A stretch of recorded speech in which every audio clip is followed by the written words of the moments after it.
Okay, guys. So now we're gonna be doing something else right now. Like I said, I think earlier, I'm gonna be like cooking, making some burgers. So yeah, right now, I guess we're gonna call it like cooking with smiles. So I'm definitely gonna be showing you a little step by step of what I'll be making, and I'm gonna be making it. I'm kind of hungry right now, so I was like, might as well just show y'all what's going on with that. Anyway, these burgers I've been making, I've been like honestly trying to perfect it for like years, especially like my own seasoning. So I do make my own seasoning from scratch.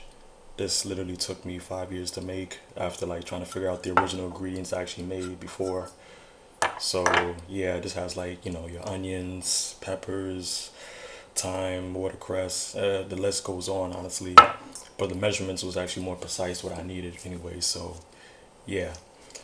So right now I'm gonna be making barbecue bacon burgers. At least two of them. Yeah, I'm gonna try to make two. You're definitely gonna see how everything is like made from scratch, step by step, to seasoning the meat, to put it in on the cast iron. So I'm gonna show you the little setup, I guess, of what I'm actually gonna be using. All right, so we got some of the sauces, some gloves, seasonings, ground beef, utensils, and we got the cast iron. All right.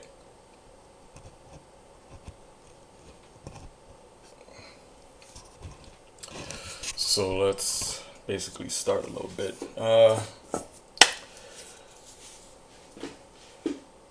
Anyway, so yeah, like I said, I'm gonna be using my wet seasoning. This is gonna be like seasoning the ground beef, as long as with the other dry seasonings I'm gonna put into it. Now, what I'm gonna start off with is some gloves. Don't like keep washing my hands, of course, but yeah.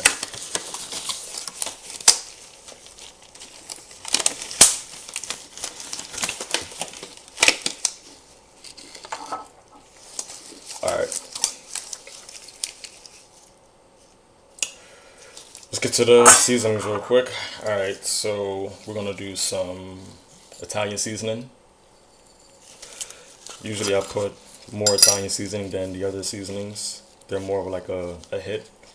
But it's like the overall body I put into it.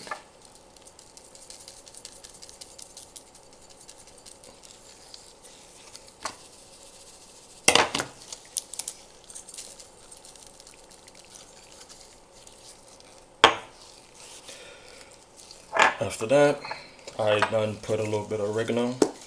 Not too much, maybe like 25% of how much I put into the Italian seasoning.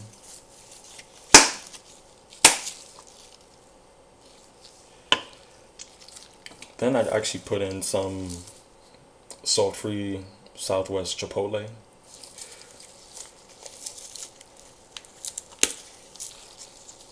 I'll say it's like a little less than the oregano. Maybe by like 10%. After that, I go into, where are you at? Some honey sriracha seasoning.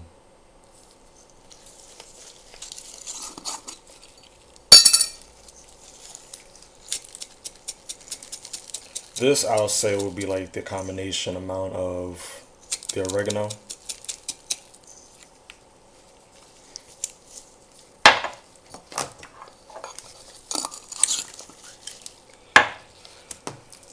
And then, last but not least, some cayenne pepper.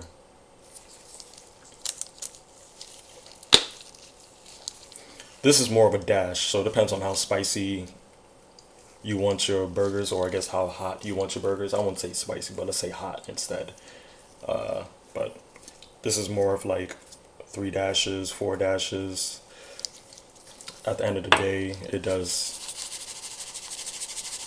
give it that kick anyway. So if you want a little kick to your burger, Make sure you put a little bit of cayenne inside of it.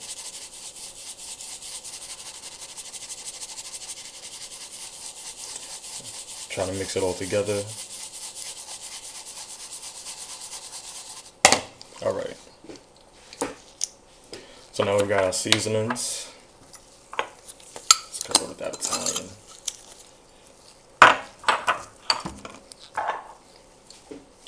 We're gonna pop open this ground beef.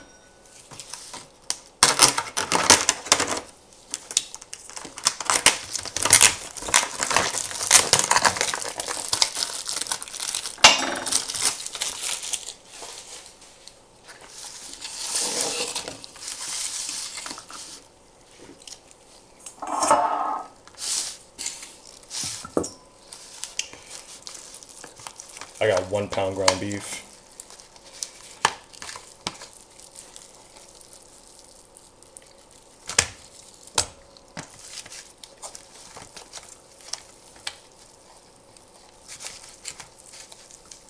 Now the thing is, for that seasonings, I know you're thinking like, oh, that's too little for 1 pound. The seasoning is not just for the whole thing. It's only made for the 2 burgers I'm making. The rest of the ground beef is going to get seasoned separately, and then I'm going to take out pieces for the burgers. Ooh, done missed a part right there. Give us a paper towel.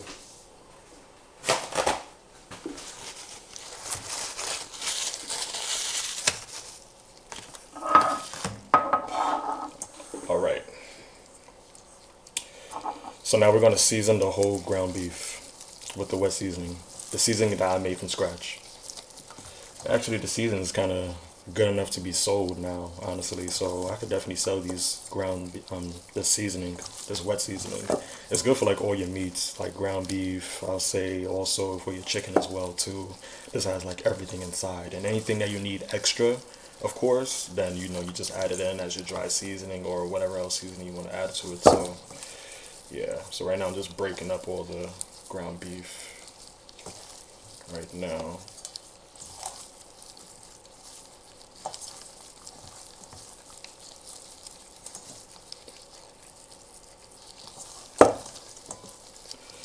But make sure you definitely do follow and subscribe to my Twitch and my YouTube. I'm going to be posting up all these videos, of course, so you can definitely see it step by step. But everybody's getting it live right now. Alright.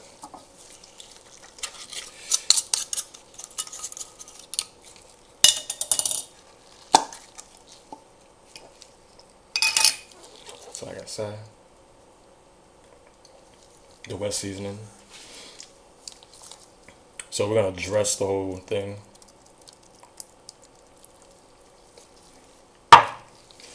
When it comes down to like just seasoning with the wet seasoning, just make it moist, like the whole ground beef. So for you to find out how moist it is, don't make it so moist that when you're holding it in your hand, it starts like break apart really fast. Like you still want it to be sticky, at the same time enough to be coated everywhere around it.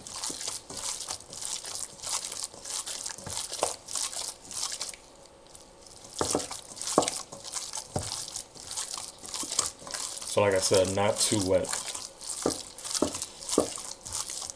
So right now it's still sticky. But the way I'm feeling right now for the texture is definitely soft.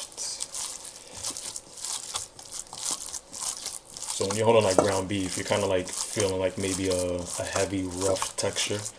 But once you put in that wet seasoning, you start to feel like a bounciness to it. Kind of like really soft. But not too bouncy.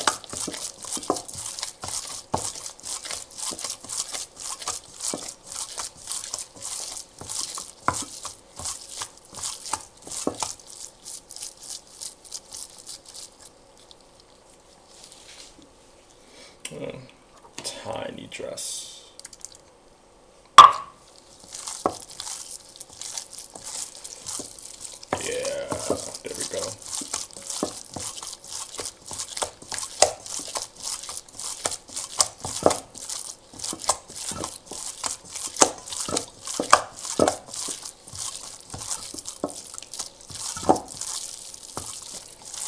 honestly call these the best burgers in the world. Every time I go to a burger spot or any place that serves burgers, I don't know.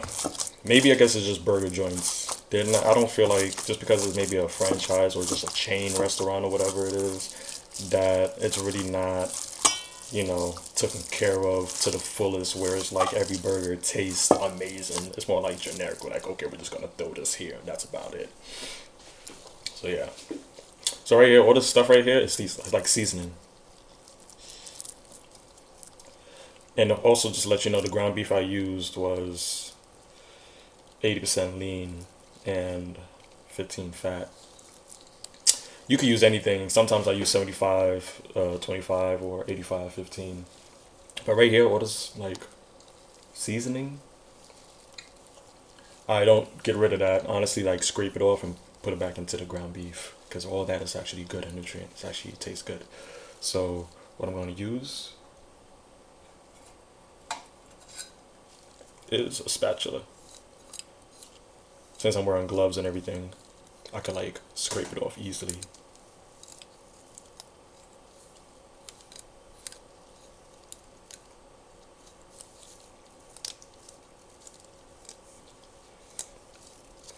And these are powder free gloves too, so definitely not trying to get no powder anywhere. All of that back into the ground beef.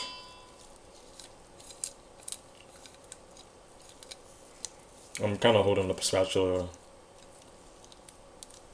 lightly too, so it doesn't like go everywhere.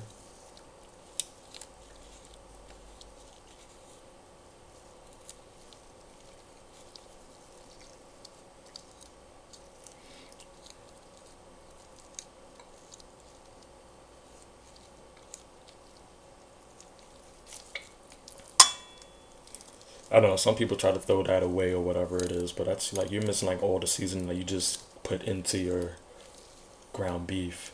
Even for dry seasonings too, like this could happen too. And that's off of the ground beef itself, so it's not really bad.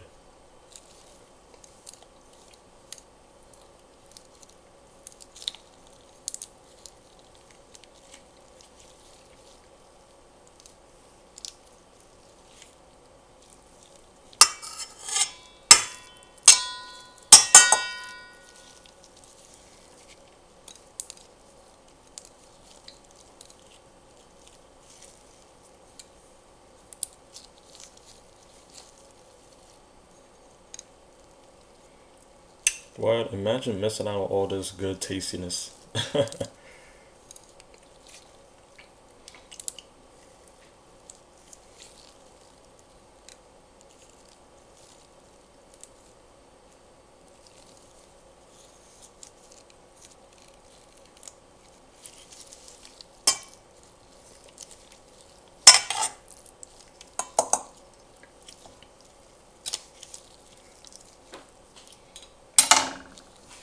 All right. It's like going back into the glove, but I'll do that like later on again.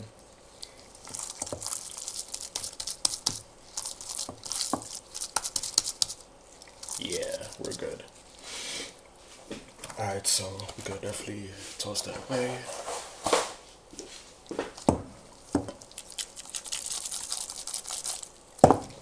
So this is going to get stored away later on after I get the pieces out. What I'm going to do now is actually preheat the cast iron, because once I'm going to do that, I'm going to split up the ground beef, and then I'm going to get the bacon out from the fridge so we can like start cooking that part first. So when you're making that barbecue bacon burger, make sure you make the bacon first, and then we could start making the ground beef, because if you make the ground beef and then the bacon after, it's kind of a lot of cleanup just to get the bacon in, and then make sure that's crispy enough and actually not mixed in with all the juices from the beef and everything. There's a whole process to this, so just keep watching and understand. All right, so yeah, let's cover this up. So dry seasonings are already put in a bowl, so you can use it later. Wet seasonings already used into the ground beef, so that's completely seasoned, and you can store that away for another time when you want to make other burgers, regular burgers, bacon burgers, You could use the seasoning as well itself on, like I said, chicken, other beef recipes and stuff. It's like personally, it's like a great basic to seasoning anything you want to season it with, and then you just do any edits or add-ons that you need to based on whatever you're trying to cook as well. So there we go. This is done. Like I said, we're gonna just start.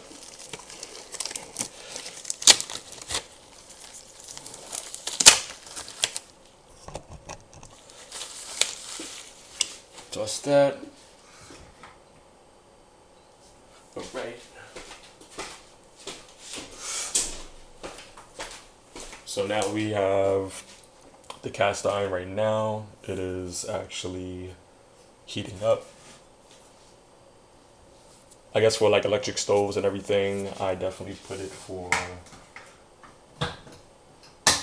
like level 2 to like level 3, just so that, the cast iron doesn't heat up too fast and then start sizzling that bacon a little bit too hot. I like to gradually like it, heat up a little bit at a good pace, and then when it's get to that level, I don't have to worry about like turning it back down. So that's gonna happen, okay? So right now it's heating up.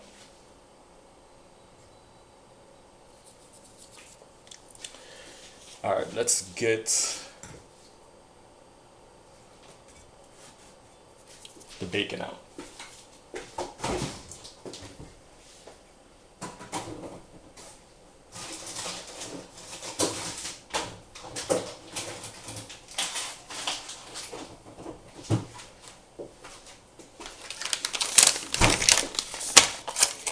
Alright, so the bacon I use and everything is like the Oscar Mayer natural hardwood bacon, smoked, I guess. Some might say smoked, some might not say smoked, I guess.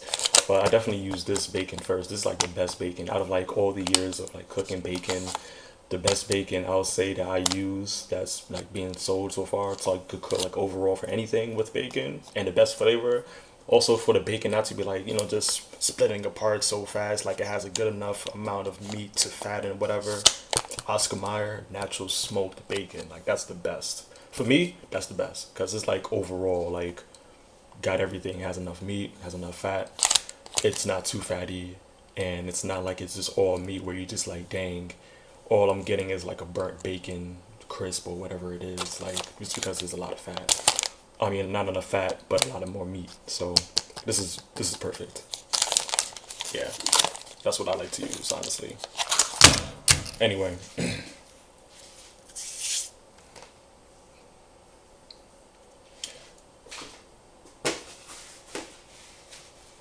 So right now,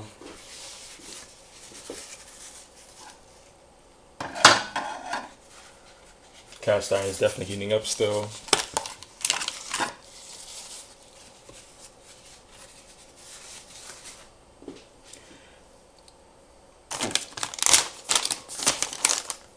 While that's heating up, I'm going to season this ground beef now with the dry seasoning.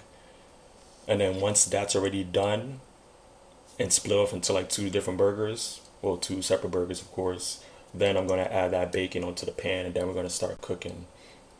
And then you're going to see what's going on as well when it comes down to cooking for that bacon to ground beef.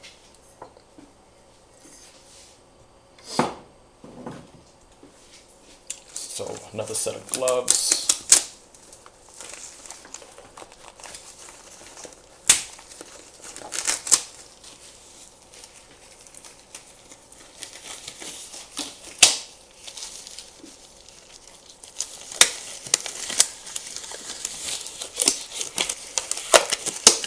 I got like a whole bunch of methods as well when it comes down to like making bacon. Took a while of like really trying to understand bacon as well too, like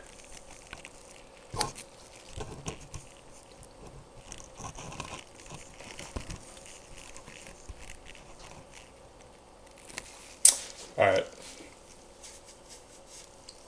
So I'm about to open up the bacon right now.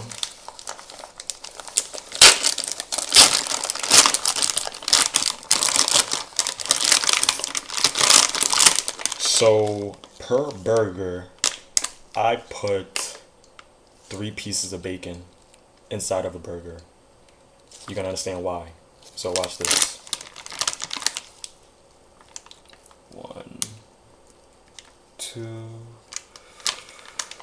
all right, 3.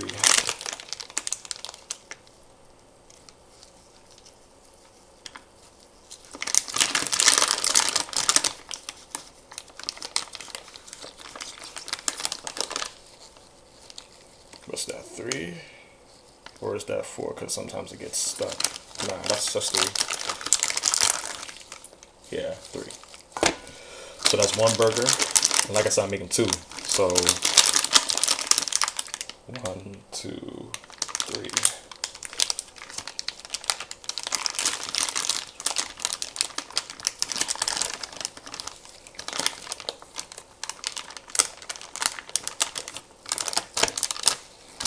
Alright, bacon is done.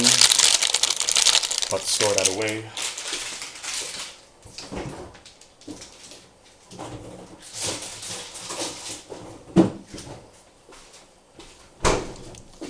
Alright, so for the bacon and everything, you see how long it is. That's a big burger right there. What I actually do is I actually slice my bacon in half. Reasons why? Because 1, so the bacon can fit inside the burger, and that's just an overall thing at the end of the day. And then 2, it's actually easier to cook bacon when you're actually cutting it in half. What I found out is that when you're actually making bacon like as a whole strip, I feel like the fat distribution and then the meat as well, it starts to like go through a certain process. And also bacon shrinks, you know, it shrinks a little bit of course too. So I feel like once I cut it, the shrinkage is not so small anymore. It kind of like stays in its shape. It does its shrinkage of course, but not so quickly and not so like compartmentalized on parts. So watch this. Cut it in half.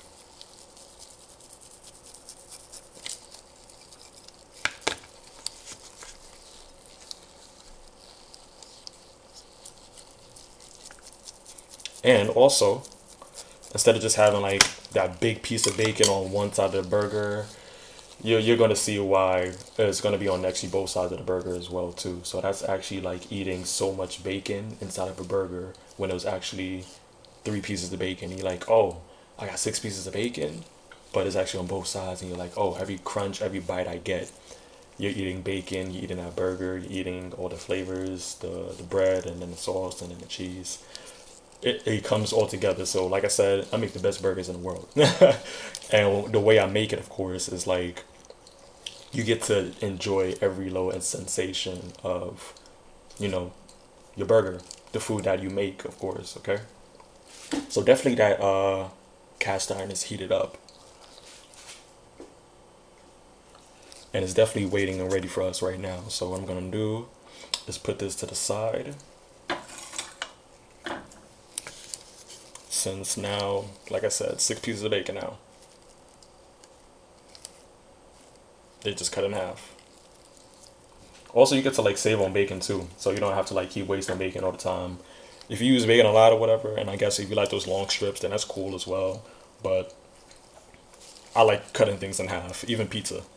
So that's just me at the end of the day. But I found like once you enjoy things, not so much as a whole, you get to eat them in parts, it's a lot more better and enjoyable. Alright. So we're gonna still keep the same plate. This is for the burgers now. And then like I said, we got our seasoning. So now we're about to get to that part.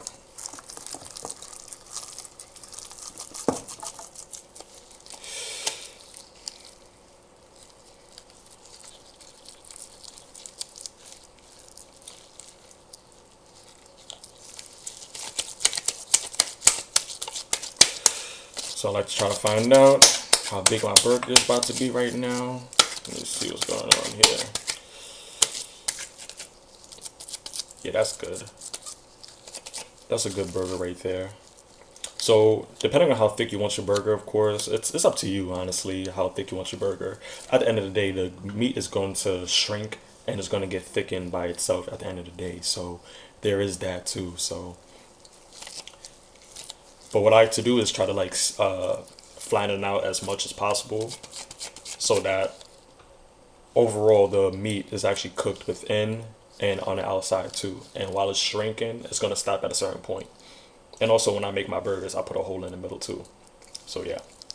So this is like a good sized burger right now. That's the size of my hand basically. Also, when you think about it too, it's kind of thin, but it's not gonna be thin all the way. You're gonna see it's gonna get thickened up. It's beef. So that's one.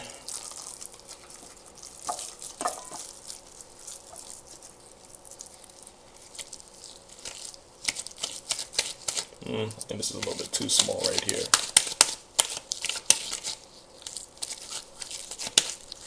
So you don't have to like start mushing it constantly. This is more of a dressing for the seasoning. The seasoning is going to be coating your burgers. If you want to like put the seasoning within the burgers too, then you can do that too. Yeah, a little bit more.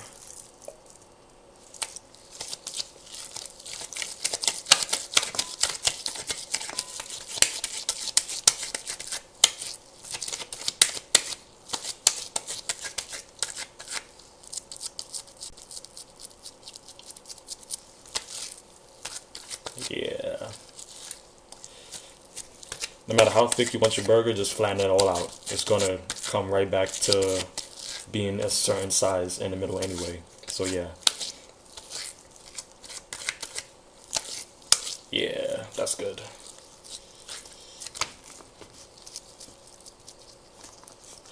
Alright. Now we're gonna get to dressing your burgers.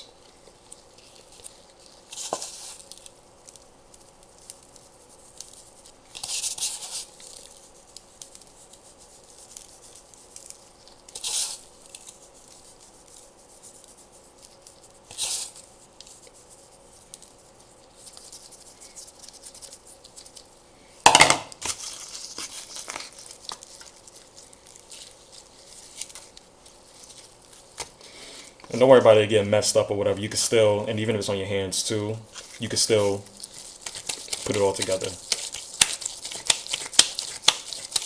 It's not going to hurt you. There's no real mistakes that can happen. Dress it, put it all together. It's not a problem.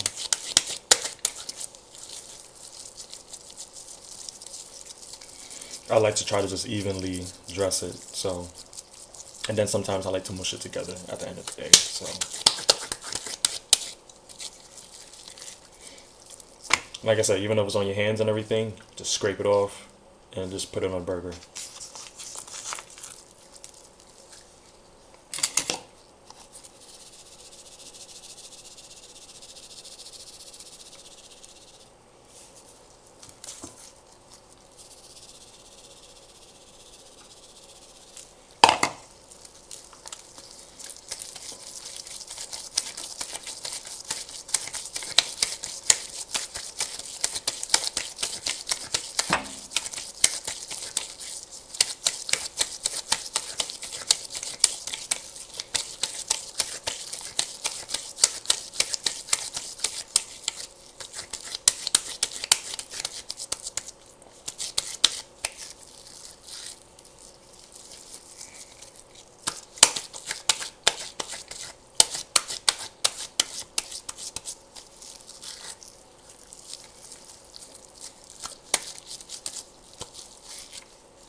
Like I said, even when it came down to like heating up the pan too, that's why I put on a low heat so it could gradually heat up. And this whole time while I'm doing the burgers, it wouldn't be excessively hot to the point where it's like burning the bacon and like crisping it so fast. We need the bacon to actually cook at a certain pace. See, like I said, like that's the onion right there that was chopped up and added into the wet seasoning. So, like I said, there's mad stuff inside here, even garlic or whatever. So, yeah.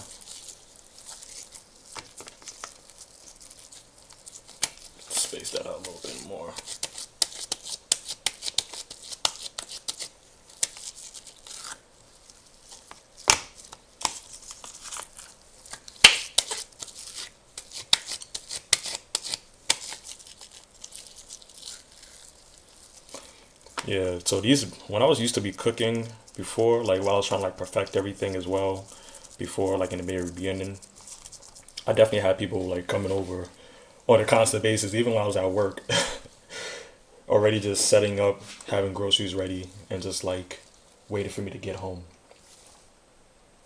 So we're gonna put that onto the ground beef. Get your spatula.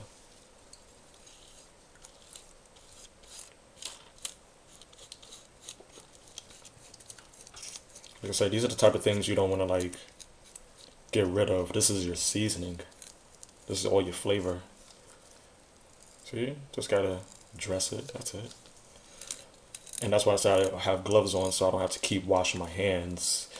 I could kind of get this off of the my hands too, but once you have gloves on, it kind of glides off a lot more easier. See how clean the gloves are already? If this was my hand, of course your hands got grooves and hash marks, of course, too. So it's kind of like difficult to like get everything off. And plus, the gloves give it like a smooth track.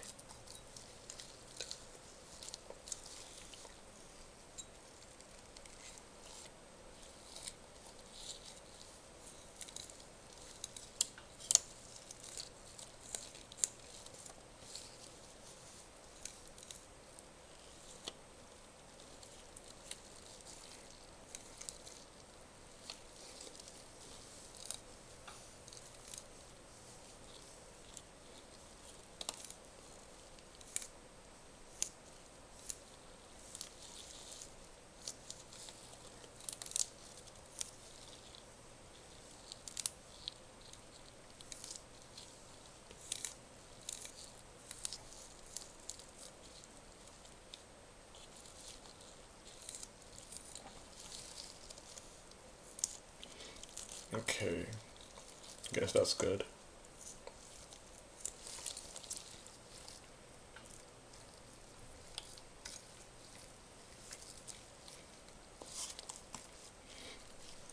You can spread it if you want to, or just like put it on it, and that's at the end of the day, you're good. All right.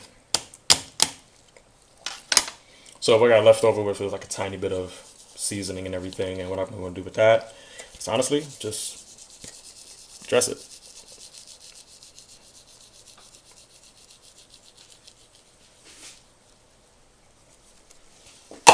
Yeah. All right. Boom.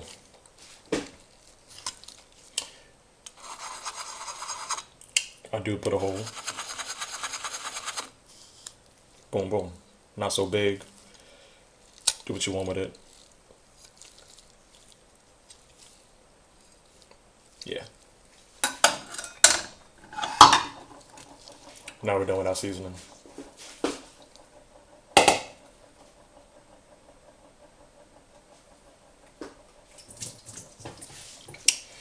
And our ground beef is done. And like I said, like, see, this is like the leftover. Now what you could do is just put this in the fridge, cover it, and it will last long too. When you put like seasoning inside ground beef, it'll actually last longer than you just having ground beef. The seasoning actually helps it out, lasts a little bit longer with all that, you know, the garlic and then onion, of course, too. So you got more of like days while it's in the fridge than if you just had ground beef by itself and you're like, oh, I gotta cook this right away. If you freeze it, this will actually last a lot longer, and I'll say within like months actually. So if you wanted to put this in the freezer, if you have like a big batch, then you could do that too. And plus, once you start to defrost it or whatever, everything will still be back to its same original how it looks like right now. And like I said, it will last a lot longer than it'll be just regular meat itself. And everything will be pre-seasoned. And also, the marination of the seasoning inside the ground beef just gets better day by day by day, you know? So a lot of advantages when it comes down to using like some wet seasoning and then freezing it or putting it in the refrigerator, of course. Just know when you put it in the freezer, it lasts longer by months. Fridge, you got more of like days and weeks. You know, I won't say too much weeks, but I'll say like maybe a week, week and a half max. If you don't want to like, you know, it's not gonna start smelling or whatever, but it's gonna be just changing, you know, in a phase. So yeah.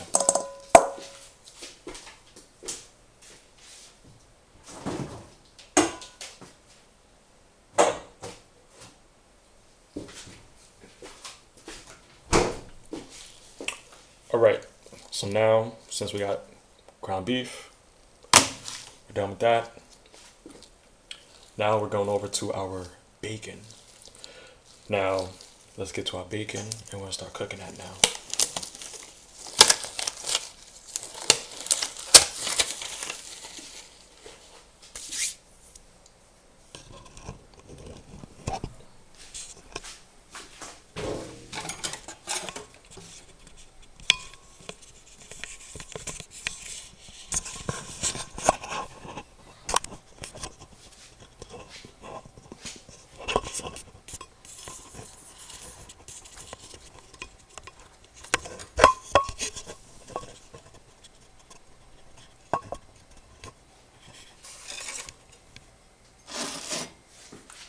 All right.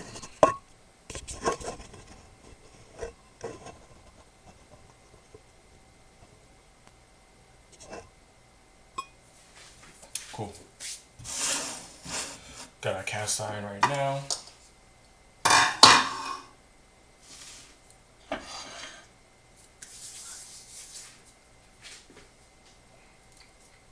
So the cast iron size I have and everything, more of like what, 12 inch? Probably. 9 inch probably. But yeah, if it's like 3 slices of bacon, probably 4 at a time. And I also do it like backwards. So once you cut it in half, all the big sizes are on one side and then all the small sizes on the other side. So I kind of like go in and out. Big size, small, big.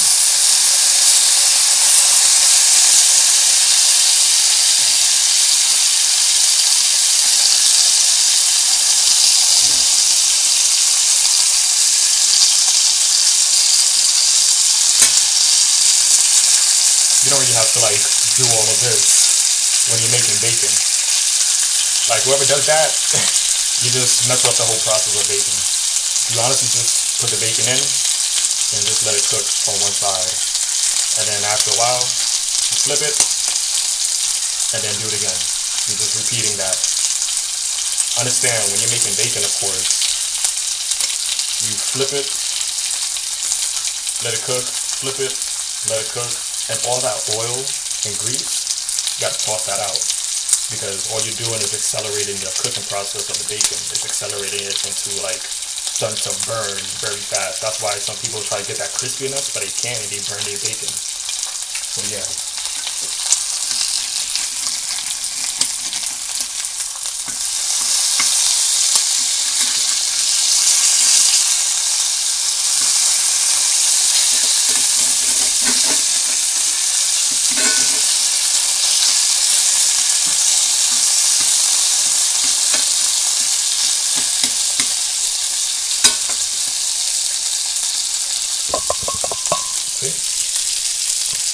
Bacon is already looking, has a tiny bit of color already. And because it has a little bit of color, this is when you're gonna start like taking out the oil already. Like just start taking out the oil. So I got myself like a little cup, so I can store that oil inside of the cup.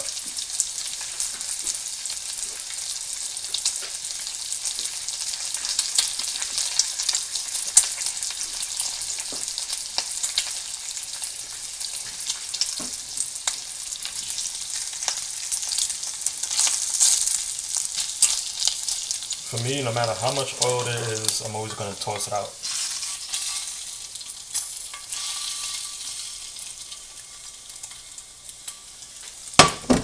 It gives it like a fresh body right now, so that the bacon is not accelerating right now. Just let that cook.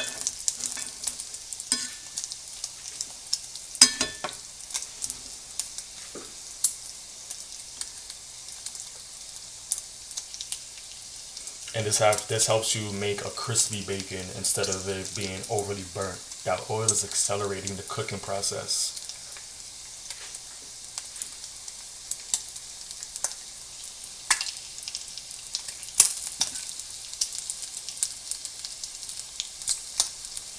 Now, remember, like I said, the bacon has like the meat part and it has the fat part. All that oil that's coming out, that takes longer to cook than the meat. So when all that oil is there, your meat part is gonna burn while the fat is still trying to get cooked as well. And then once the time the fat is cooked, the meat is burnt. That's why your bacon is so like stiff and black.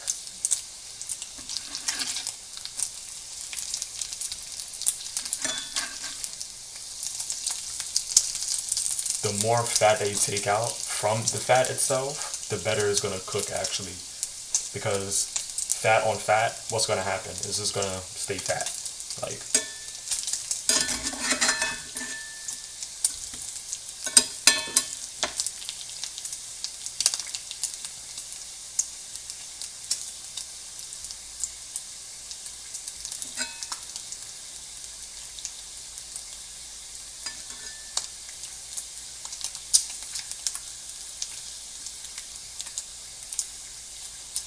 so yeah, the bacon already shrunk. It used to be the whole size of the pan. Now it's like a lot less. I could like put bacon here now, and I could put bacon here and stuff like that.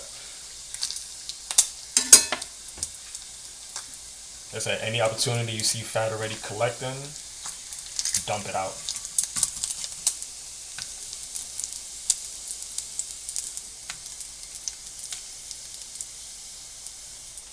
Giving it a pathway to like slide out.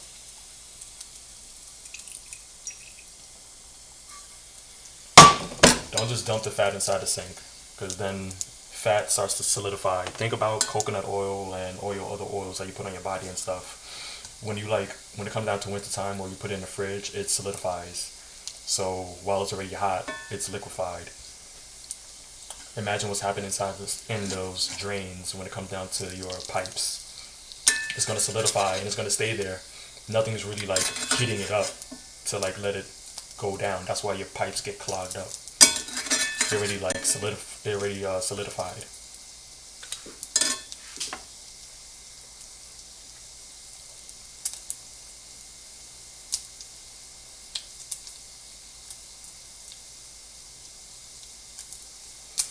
All right.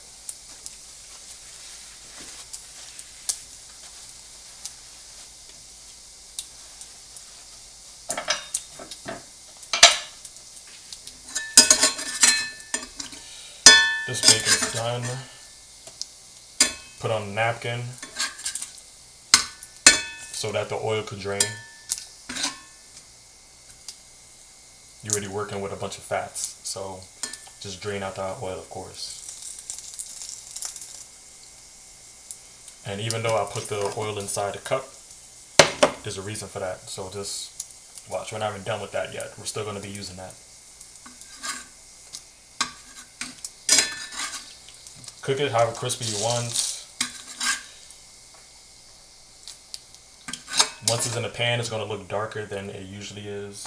But once you like start to drain out those oils and everything, it'll change color. You'll start seeing that it's like, oh, it really wasn't that dark. It's actually just, you know, it was still just cooking.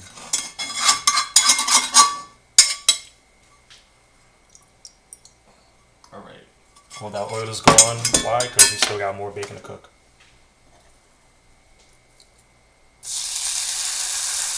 You don't want that oil to get on top of each other still.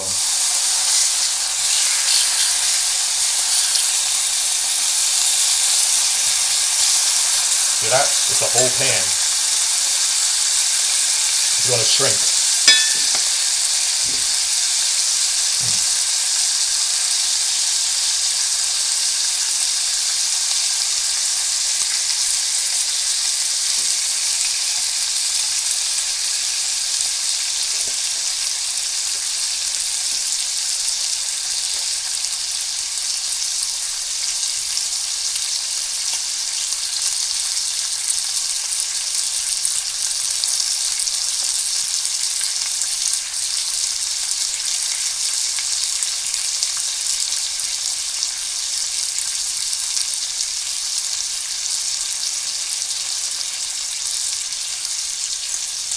Some people might be asking like, hey, why don't you just have like 2 different pans and you cooking 2 different things at the same time and all that so you can cut down on time. Hey, if you can multitask like that, then go ahead. I can multitask like that as well too, but I'm doing everything in a step-by-step process. And also, while I'm cooking everything inside one pan, all that flavor actually mixes into the next thing, which is the purpose of what I'm doing as well. So the bacon that's going to go in the burger, you're going to get some of that bacon into that burger as well.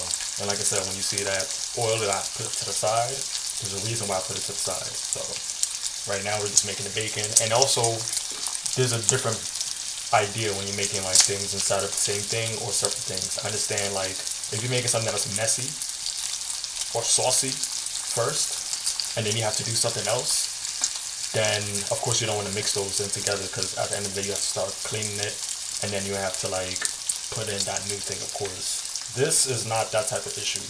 Bacon itself is just oil. Like there's nothing messy about it other than just oil collection. So all you're doing with that is just taking it out. Also, when you're making your burgers need oil. So the bacon is actually helping them out, your burger, actually this whole time. It's oiling up the pan so that once you put the burger in, there's oil already there.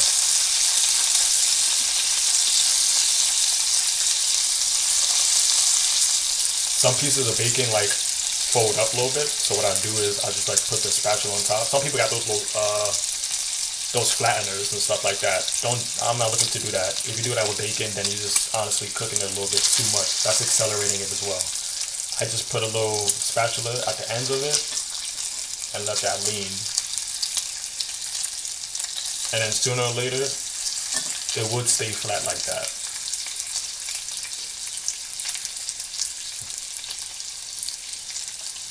Not too much weight. Everything's still evenly put down, so everything's still cooking on one side after you go to the next side.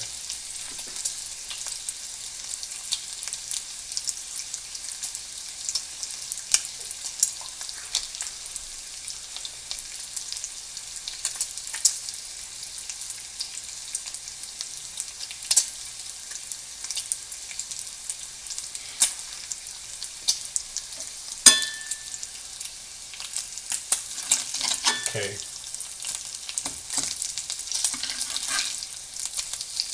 Just doing a little flip right now because I'm about to take out all this oil.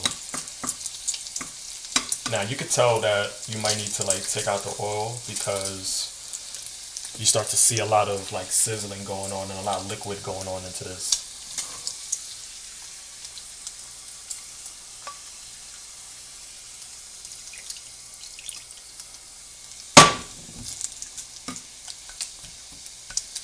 Try to hold that bacon.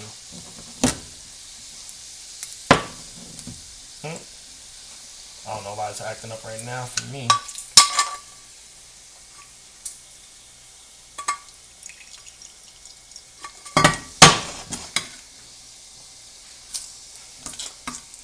I definitely gotta find my little holder for my cast iron. So next time you'll definitely see that little red holder for this because it's hot. So yeah. Anyway.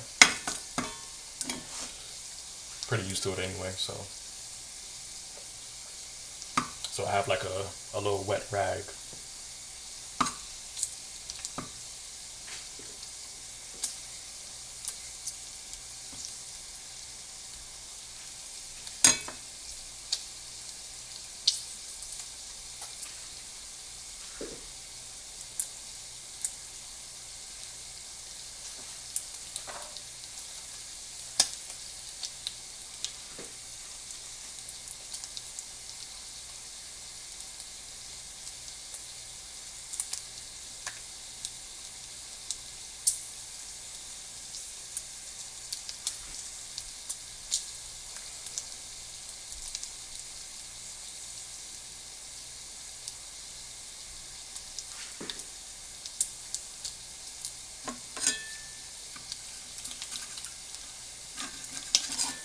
For me, little identifiers to like know that your bacon is cooking at a certain speed or when you should be flipping it. So when you put bacon down onto like, your frying pan or your cast iron, the bacon is white. It's white and reddish, just for the meat. Once you put it into the pan, you'll start to see that the meat kind of pops through the white of the fat. More like buttons. So like, you know, remember those old Snapple bottles with the glass where you just used to pop the top a little bit, you just have fun clicking it? So when you push down on the Snapple top, and that's the regular the meat, the red part. Once you unclick it and then makes that pop sound, that's the type of meat that actually pops through when you make it on the bacon. You're like, oh, it's actually cooking through. Cool, all right. So that means it's like already cooking the meat. So you start to see the color through your bacon because it's not white anymore. It used to be white. All that white was the fat. All that fat melted off now, and now you're starting to see the meat pop through and stuff. And of course the fat starts to cook as well.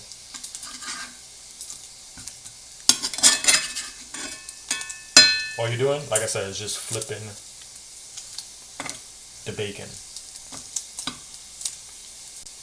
That's all you gotta do. You don't have to move it around. Right now I'm just moving it to the side because I'm about to dump out the oil from one side. So I'm about to have it like there and then like hold it as well.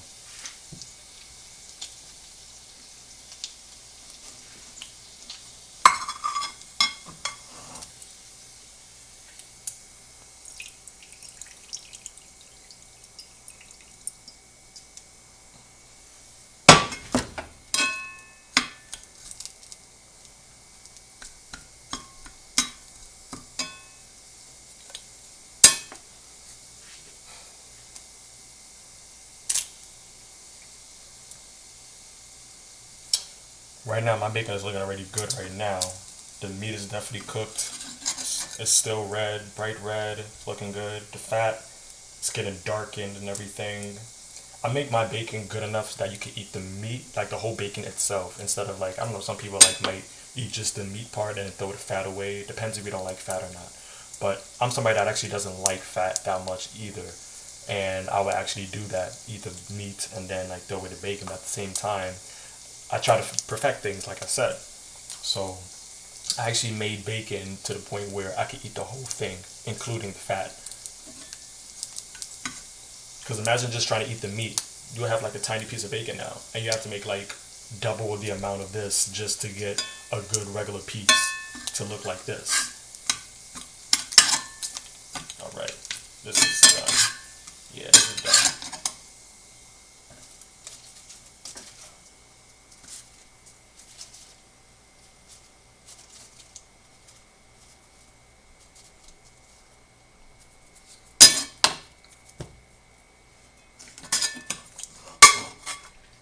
So I used to have a spatula to like give it leverage to hold it.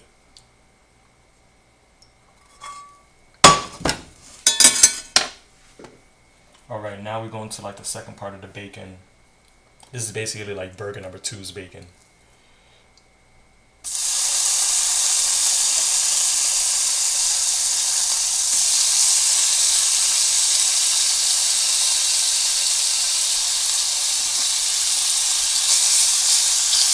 Like I said, I do every other piece. Because when you're making a bacon, it was one piece. Now you're like, okay.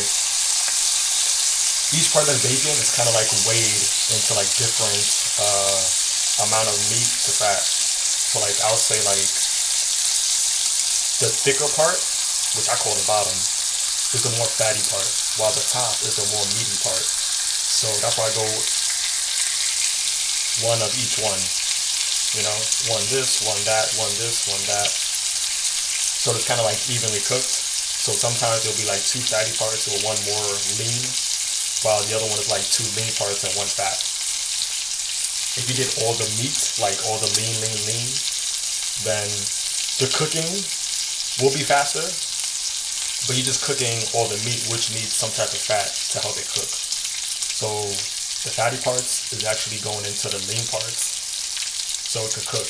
And while the fatty parts is getting rid of fat, so that could cook evenly as well. If I had to put like all the fat parts inside here, accelerated process of cooking, and that will like actually start to burn the fat, and it actually won't cook the way that you want it to get cooked. So yeah,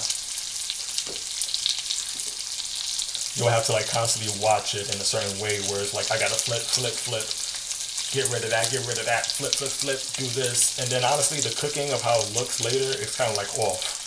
So this is kind of like sharing responsibility.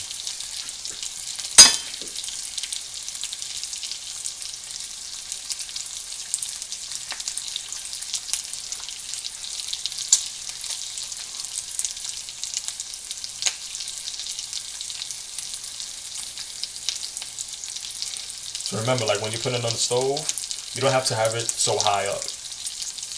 Get it below half, below 75%. I'm not even gonna lie, below 25%. You know, you don't have to have that heat so high up, because then you're just cooking things so fast that the fat is not actually really cooking, and the meat part is cooking too fast. You kind of like,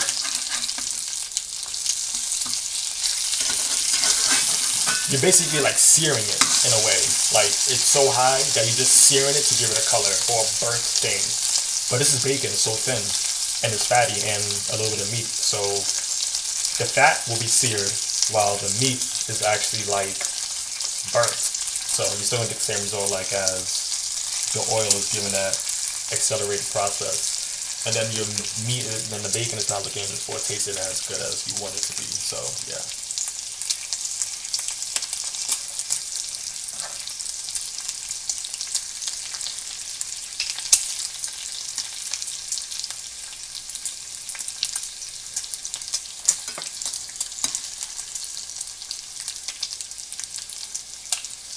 Since this one had more fat into the pan, there's a lot more oil now being collected. So now I'm about to dump out this oil right now.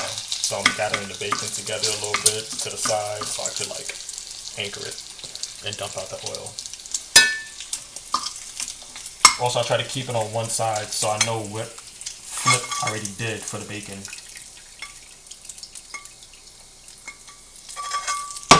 Giving it an even cook on each side.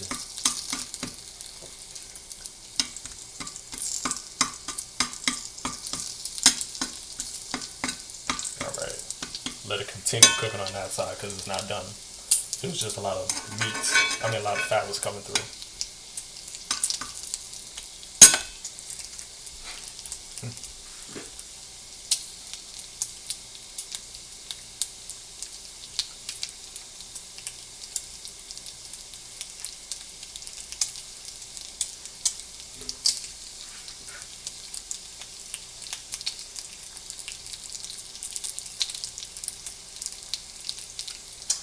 Yeah, so this is the whole process of the whole barbecue bacon burgers.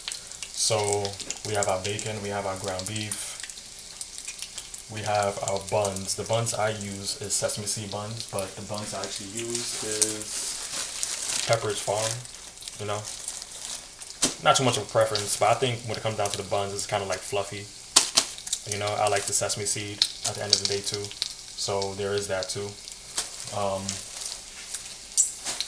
For the barbecue sauce as well, I use 2 different types of barbecue sauce, and they all different have a purpose itself. One barbecue sauce is usually for the meat, and the other barbecue sauce is for the bun itself. So while, like I said, I try to enhance all flavors when you're biting into whatever food that I'm making. So while you're eating the burger, you're getting this type of flavor of sauce, while the other sauce is kicking in while you're eating it with the bun too. So that's why I keep bringing it up all the time, and I'm always going to keep claiming that. I make the best burgers in the world. Like, everything about it is just, you're getting flavor profiles everywhere. So right now, a lot of oil is gathering up on the bacon. You don't want that to keep happening. So that's what you need to start dumping out the oil. That's starting to like accelerate the process of the bacon being cooked. So let's start dumping that out.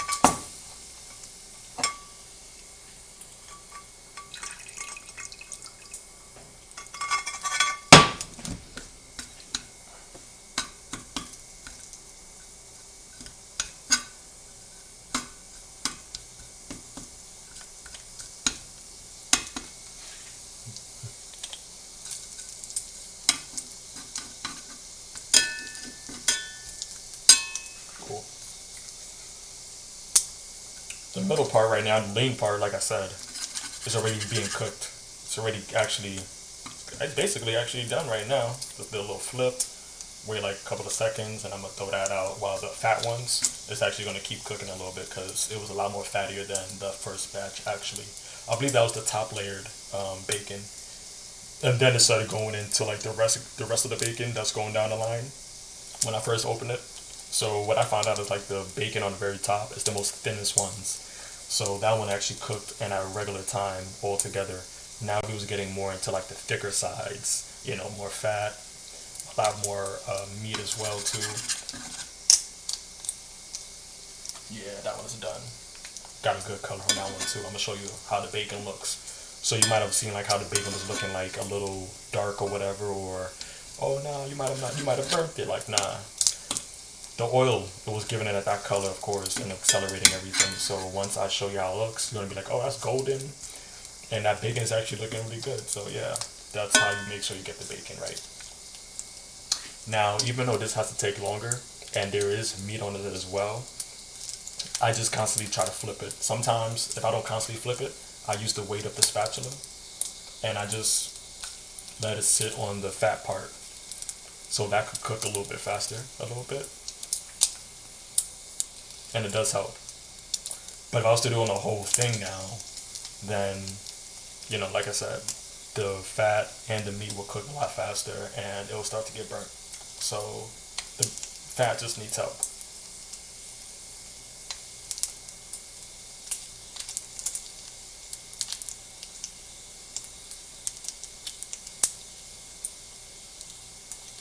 Sometimes as well, I try to do this. Kind of like redundant when it comes down to the cast iron, because the whole cast iron is hot. But the bottom is more hotter than the sides anyway. So I kind of like flip it to the side like this. The fat is on, I'm not the fat. The meat is on top while the fat is on the bottom cooking. So the meat is actually getting like a break from like all that cooking, because I don't want that to get burnt. I want the fat to still get cooked.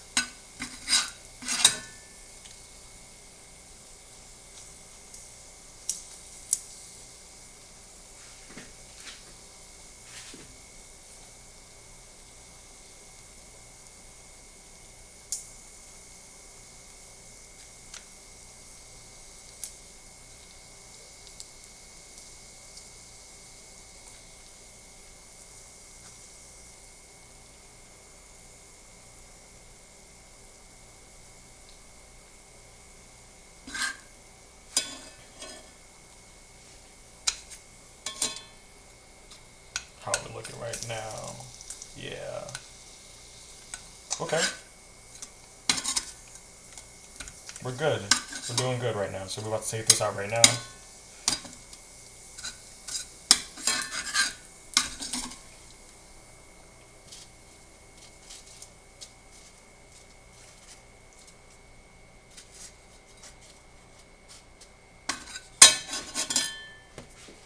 Dump out the last bit of this oil right now so we get to the last part of the last pieces of bacon.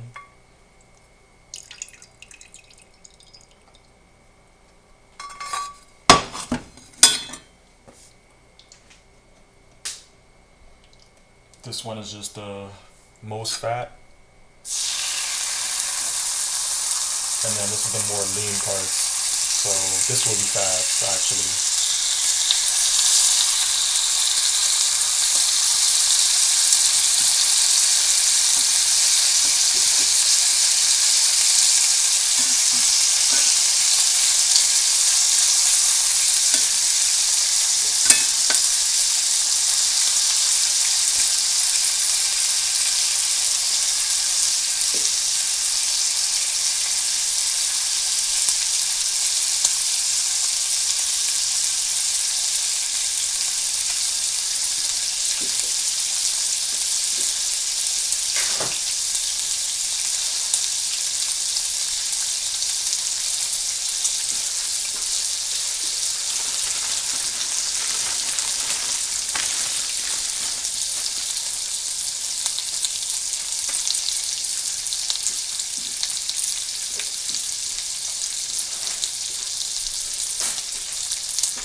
Alright, about to flip this a bit.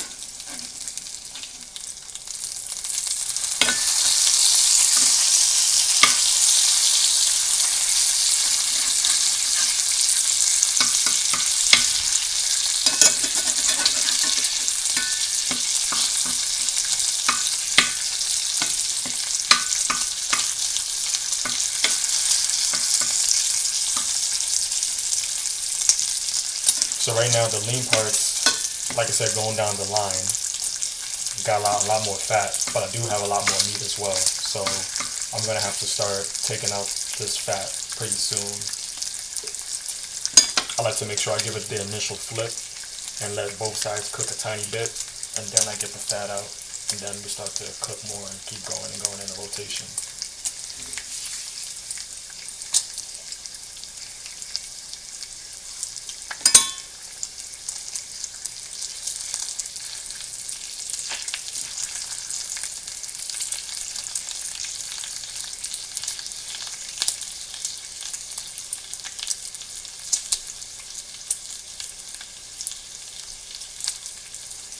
Okay, let me get this fat out.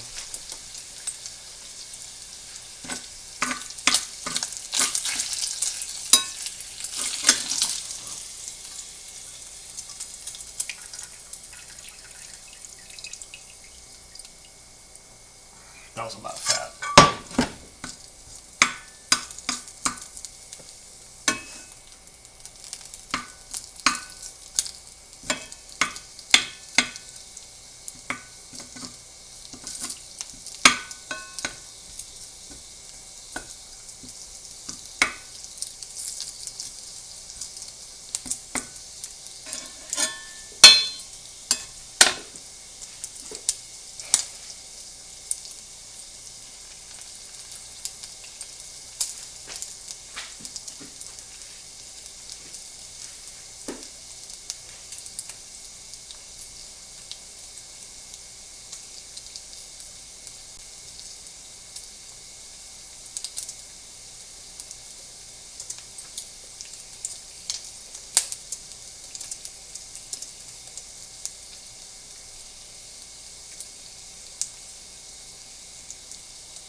I'm gonna have to dump this out. Like I said, any opportunity that you see fat gathering up, just dump it out.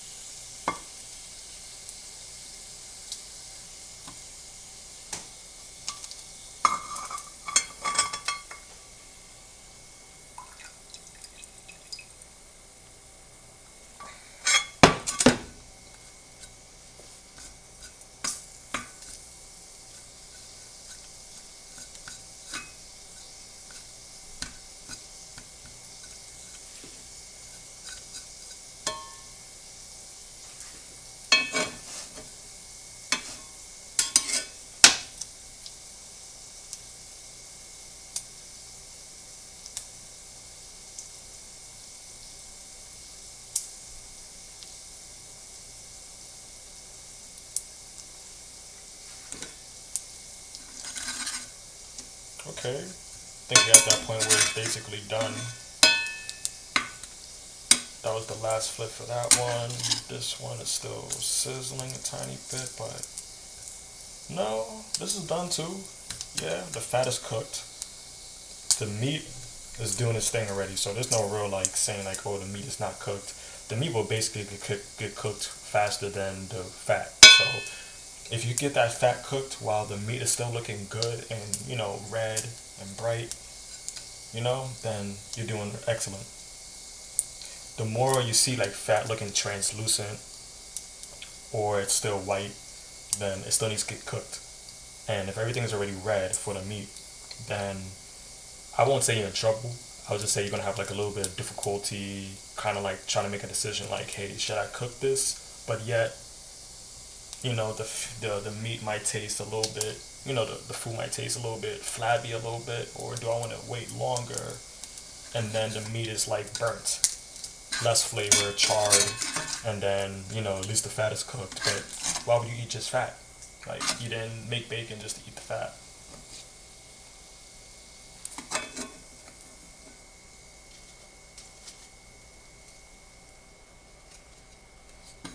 All right.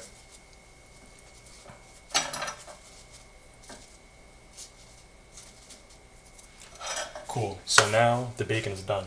We're about to get to the good part. And of course that is the burgers. The best burgers in the world, I'm telling you. Alright. Oop, what am I doing? So you do not have to dump out that oil. It wasn't too much oil, it was like a tiny drop of oil anyway, so you don't have to actually get rid of that. What we're gonna do now is give it oil. Olive oil, okay? So we're gonna put some olive oil inside here. We already got some of the bacon oil already and stuff. That's actually gonna give the meat a lot more flavor too. But we still need a little bit more of the bacon fat. So if you want some of that flavor to go in, add some more fat into it. And like I said, that's what the saved up oil is for. Not the whole thing, but some of it.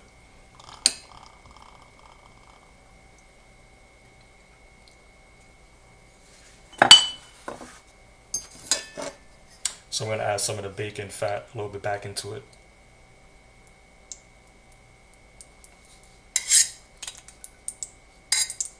We already had some bacon fat in it. Now we added a little bit more. That's about it.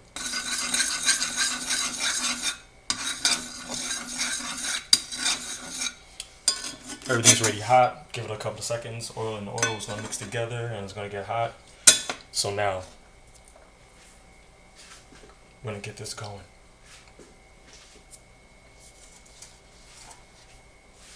Now, understand when it comes down to making your burgers and you're trying to add cheese to it, I feel like there's a lot of mistakes that go on when it comes down to cheese, especially when it comes down to the grill. And I guess the grill is a lot more easier and better compared to like something on the stove.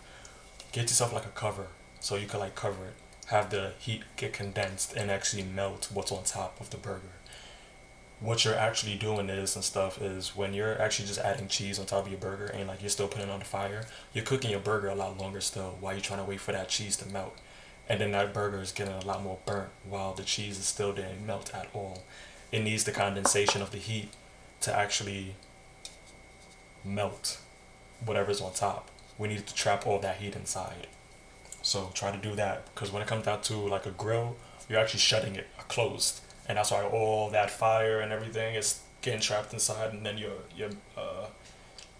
cheese is melted. It's because all that heat got condensed and is actually circulating around. So that's what we're going to do as well, is try to circulate around when you put it inside the cast iron or whatever pan you're using on top of a stove. Alright, so now this is heated up. We got our fat inside, we got our olive oil inside as well. Do not put vegetable oil. Vegetable oil is more of a, it's going to start popping on you. You don't want something to pop on you. Olive oil don't really pop on you. Bacon fat pops on you. I'll compare olive oil, vegetable oil to like bacon fat, because that actually sparks and pops on you. When I put bacon fat inside this, the reason why I put bacon fat is it also helps accelerate the cooking.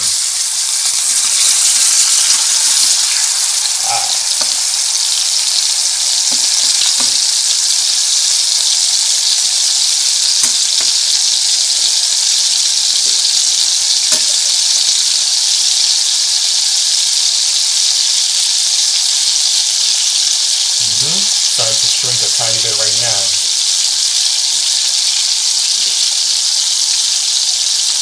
The hole I put in the middle is so that the inside of the burger could get cooked in as well too, and then like everything around it gets cooked in too from the middle. So not just the outside. I try to make sure that the oil is actually getting traveled in from the outside of the burger to the inside of the burger as well. If it's like closed, they're kind of like envelopes, and like there's nothing really traveling within. You have to like kind of like lift it up a little bit so the oil can get there. Because when you put the ground beef, it kind of gets stuck to the bottom of whatever it is. Put that oil and put the circle, then the oil is right there as well, and it's kind of like just to space out now. Before it starts to shrink even more, flip it. Boom. Make sure that hole is there. So I give it like a little bit of a flip right away because I don't want the burger to shrink all the way down. I want it to stop at a certain point. So while it already was a lot bigger, whatever shrinkage I want it to stop, I flip it. And then the shrinkage kind of stops.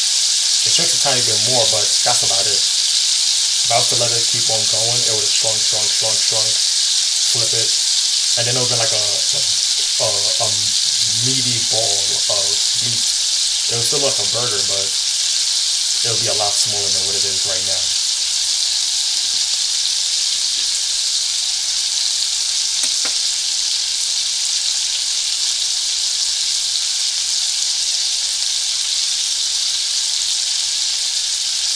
So same thing with burgers and bacon. You don't have to like keep on moving it around just to like get it cooked. Just leave it alone. That's all you gotta do. Because we got seasoning and we have the wet seasoning. We have everything that's going on here. We don't want that to get spread around and then get lost without the burger that you're about to eat. You season it for a reason. So if you're gonna do that, why move it around so everything gets spread out somewhere else? Try to make sure I got that hole in the middle a little bit.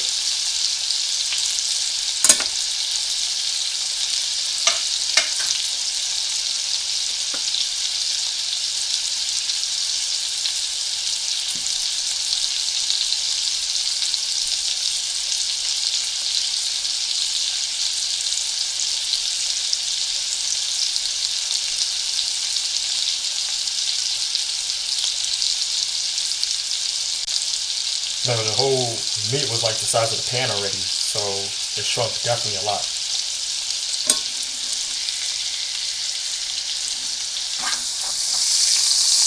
I give it regular flips. Reason why is because I want both sides of the meat to get cooked, and not just the surface level. I'm talking about the internal level as well. So for a burger to be, let's say this thick, and let's say my fingers is like the surface of each side of the burger.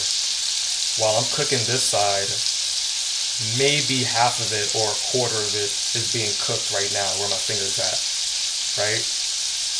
The top is still not cooked. It's still raw. I flip it. Now it's this part that's already cooked, not cooked, but it's already, being cooked. But now we have the surface and this being cooked. If I already focused on one side and this is cooked, then, I'll have to like worry about just flipping it again and then doing this. And then we have to still worry about the middle part, And to get the middle part, that's a lot of mistakes people make. Is like when it comes down to like making some meat, you kind of like try to figure out like, oh, but your meat is undone, like, oh, but I did flip it on both sides and everything, I waited on one side, then I flipped it on the other side. Like, no, I try to make sure that the heat is coming on one side, all that oil is coming through. I flip it, then our oil drenches down, it's cooking through in the middle as well. And then the bottom part is being cooked as well too. And of course it's going to start to shrink a little bit too, of course. So everything is getting cooked on one side, the other side, and the middle is getting cooked as well too. Like not fully like how the two ends are, but the middle is definitely getting cooked. And then when it comes down to like trying to get to that really sweet spot in the middle that you feel like it's like not all the way cooked like how the other ends are, just dress the oil. Just dress it. It'll go through the whole burger and cook. So depending on how you want your burger, some people like their burgers, you know, well done, medium rare, whatever it could be and stuff like that. Same levels of steak. You kind of could tell when it comes down to like the sizzling kind of stops.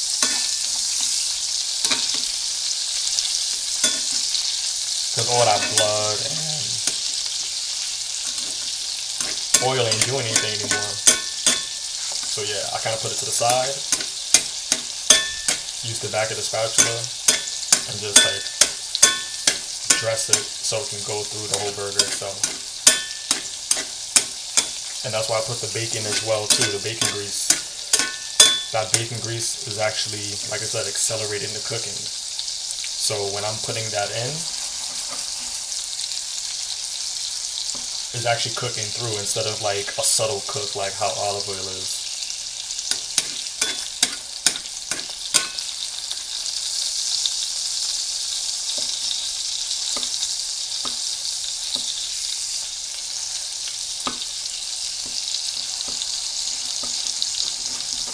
Sure that hole is still there a little bit.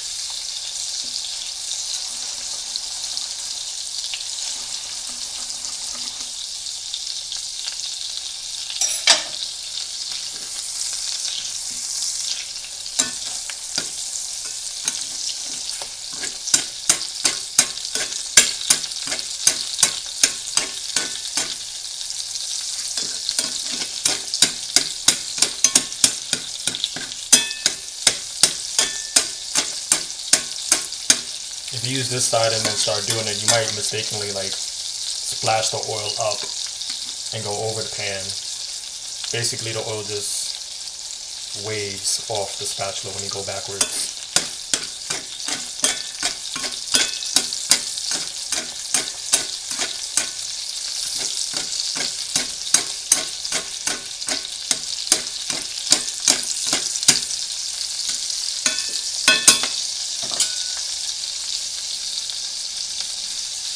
If you ever want to know like if the middle's done or whatever, just cut like a little piece on the side. Not like cut it off, just cut through it a little bit. And you can always tell if the burger is already done or not, or how finished you are with it.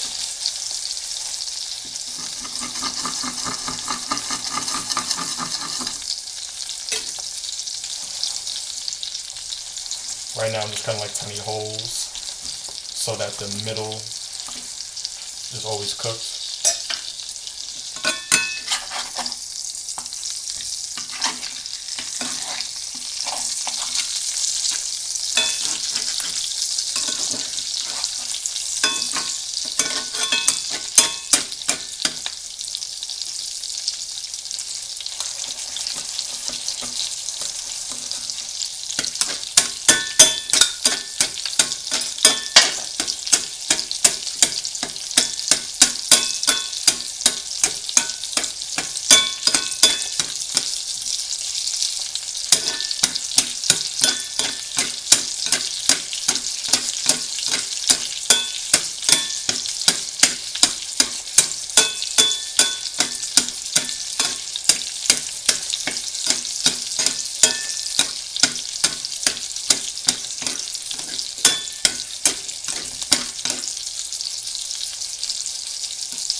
All right.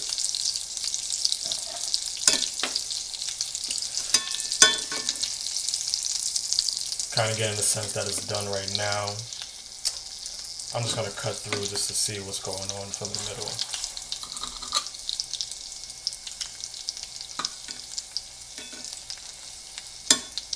Okay. Definitely looking cooked through the way I like it. Not getting no pink anywhere. Some people might want some pink. That's fine. But this is definitely not nothing that's well done either. This is like more of a medium well.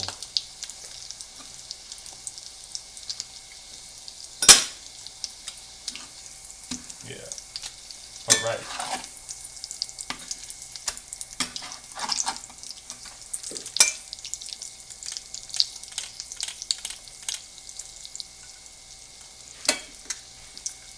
Now,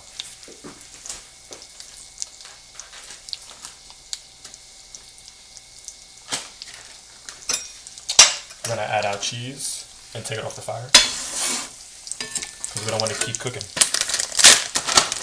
I'm using mozzarella cheese.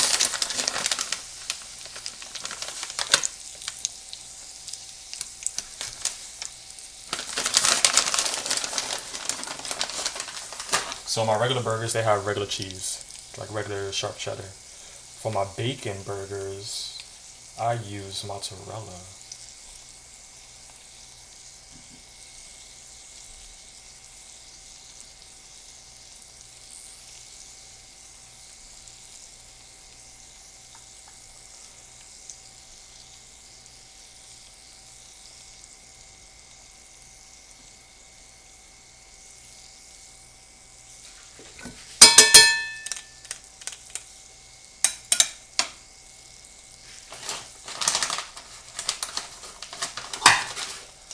Like I said, cover it.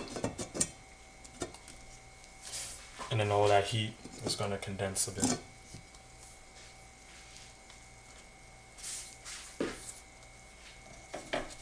Okay. Show you that good bacon. See? It lightened up because of all that oil. Nothing burnt. Perfectly crisp as well. Fat is good enough to eat as well. Yeah.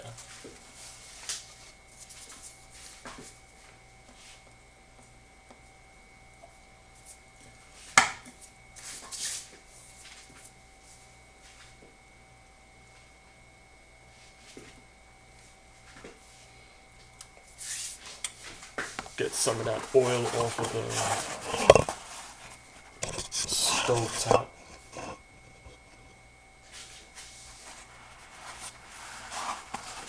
That's the only reason why it gives it a little smoke.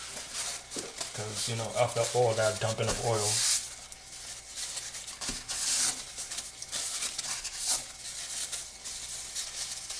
kind of like drags down the pan.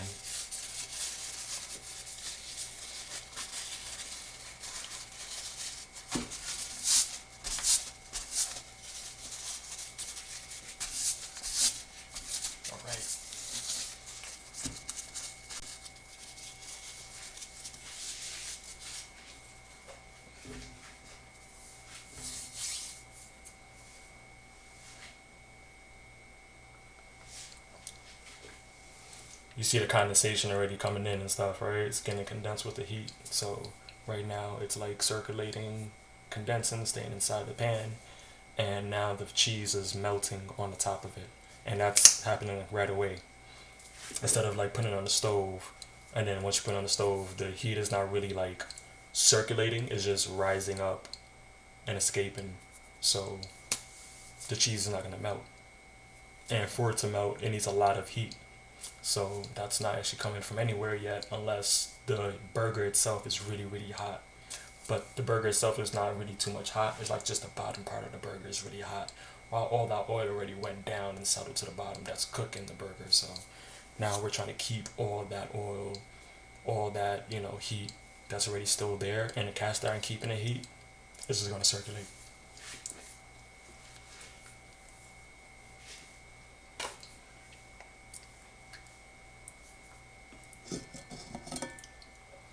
Yeah. There we go.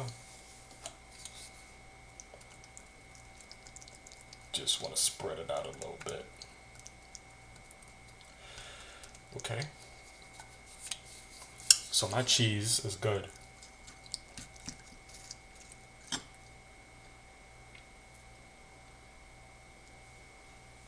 Ooh, cheesy.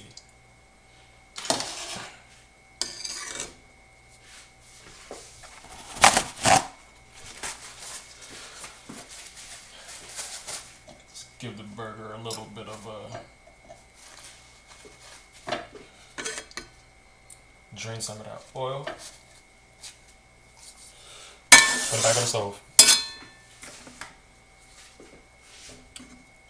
Try to get some of that cheese off as well too. You don't want to cook the cheese.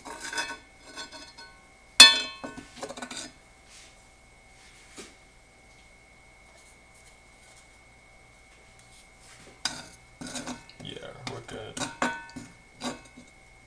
Whatever debris you need to take off, go ahead and take it off.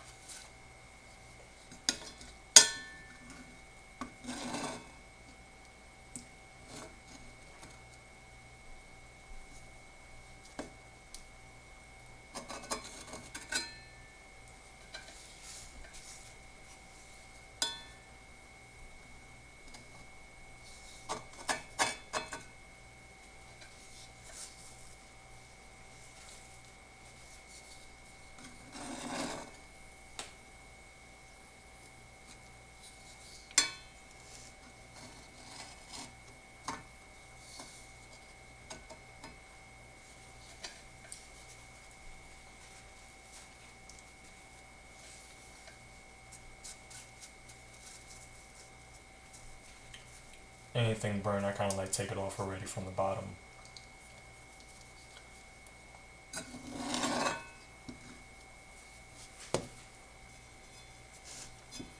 Try to get that to one side.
Now we're going to our next burger.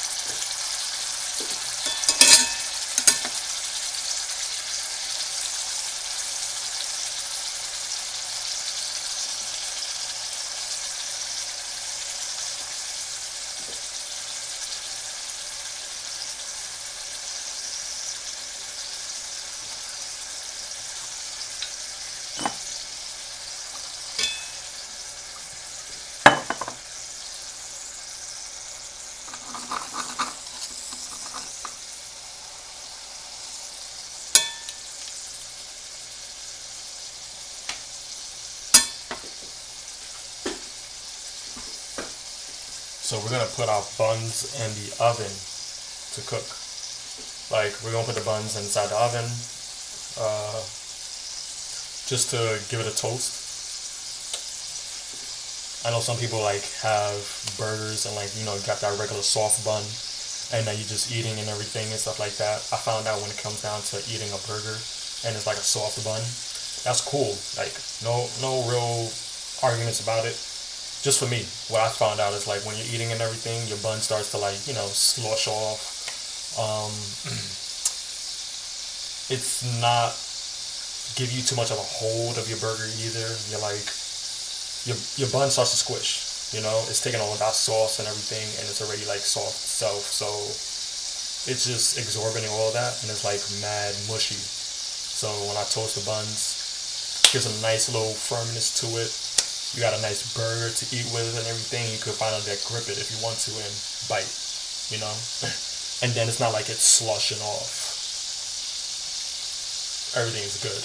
And if it was to absorb whatever is absorbing any sauces or oils and everything like that, then, you know, it has a chance to actually stay its form, while just the inside of the bun is just absorbing. That's about it.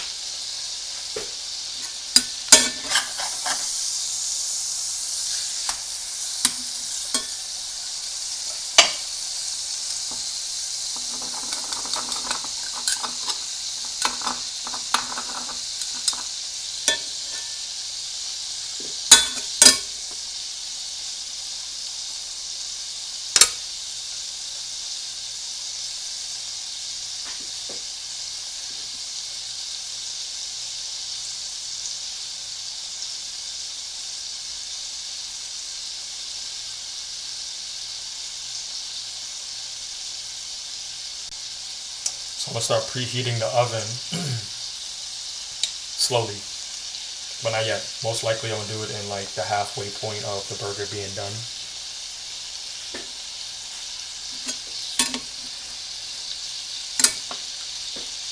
I'm gonna do like a little small gradual heat.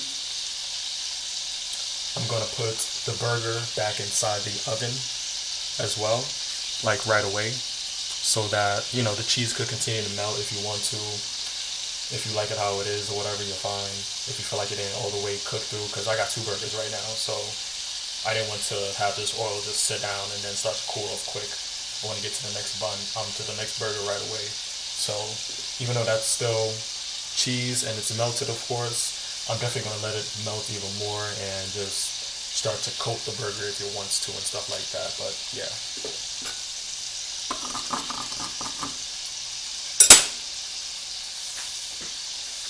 And also, it keeps the burger hot too. Only thing that doesn't matter, staying room temperature or, you know, decreasing in the heat that it has already, is the bacon. The bacon was already just taken off the oil already, so you don't really have to worry about that. It's already cooked. Even cooked bacon, you can put that in the fridge if you wanted to, you know? And like just throw it back into maybe the pan a little bit and let it just heat up on both sides, or you put it in the oven. Let that take in the condensed heat and then just let it be hot, like you're fine.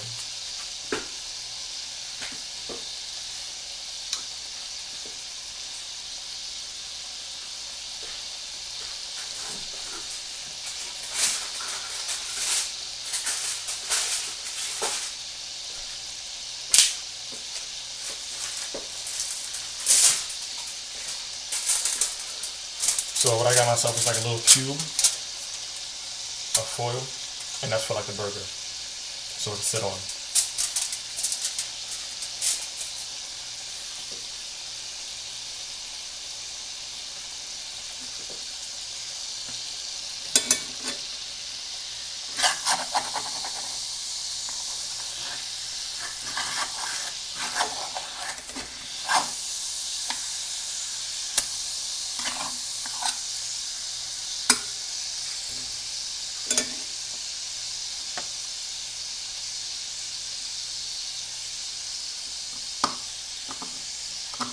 Like I said, your burger is going to get thicker once it starts to, you know,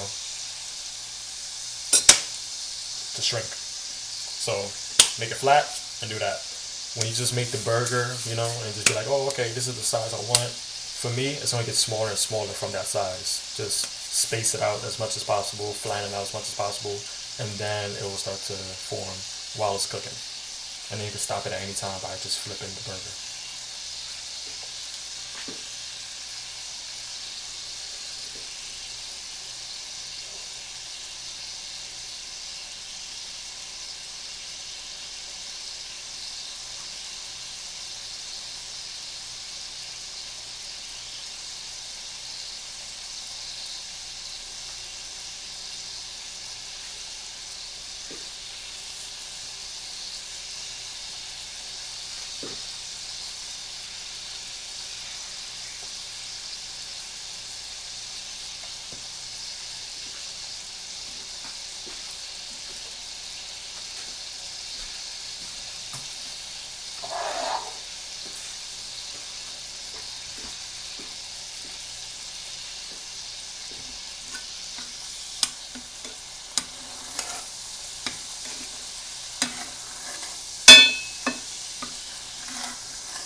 Looking all right.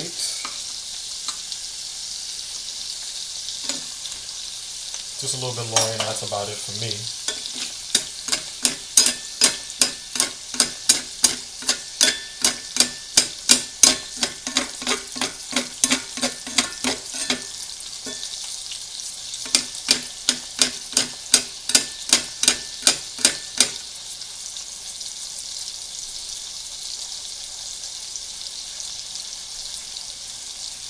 All that oil is just going through it, so it's just cooking through as it's dripping through.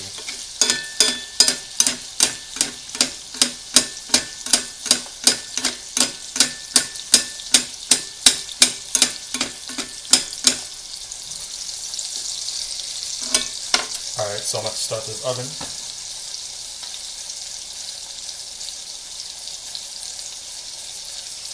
While that's starting,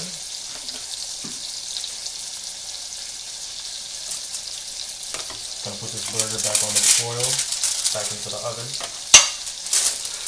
Let the cheese melt a little bit, which I'm just allowing the oven to heat up so I could toast these buns. And there's only one that's gonna go inside, so while the buns is cooking and the meat is just reheating up a little bit, this is gonna get its cheese, and then once everything is basically done, they're all going to be done at the same time. Then I just gotta put the sauces on, the bacon on, and that's it.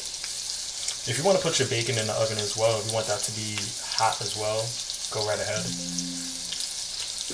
But it doesn't really like change anything, honestly.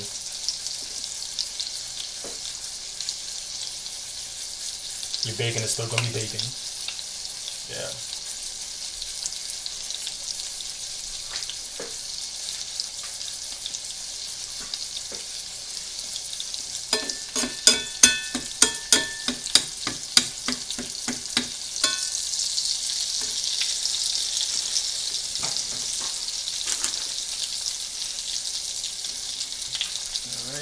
Put these burgers, these buns in.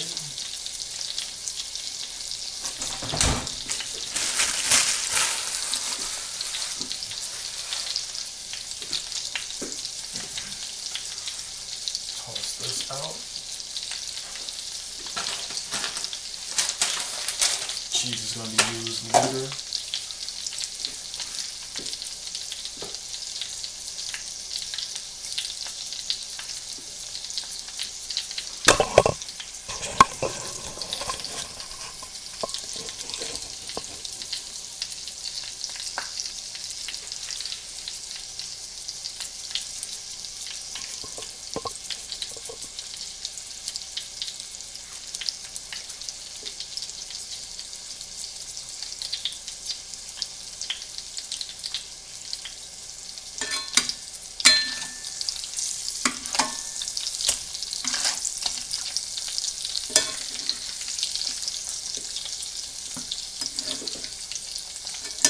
Oh yeah.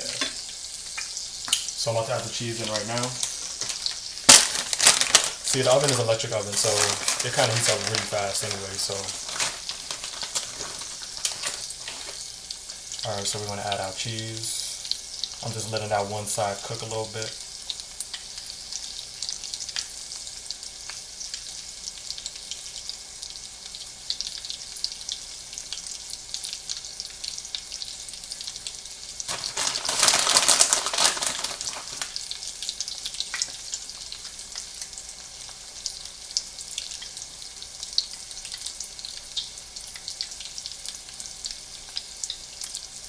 Making burgers is quick, it is, but the way if you want to make that burger taste amazing, it does take some time.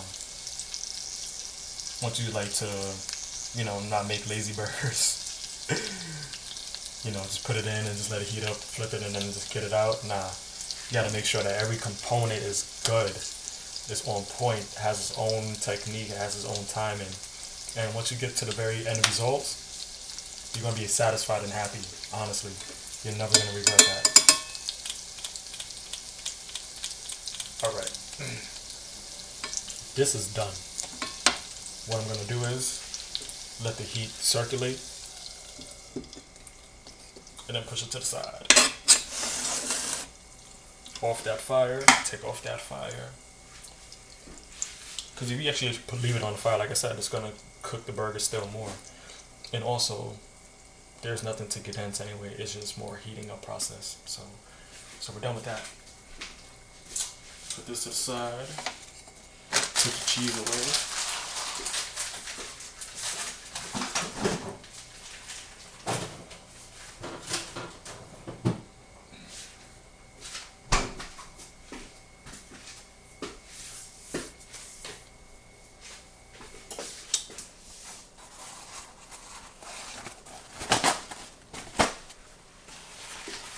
So we're going to get to the point where this is going to be melted.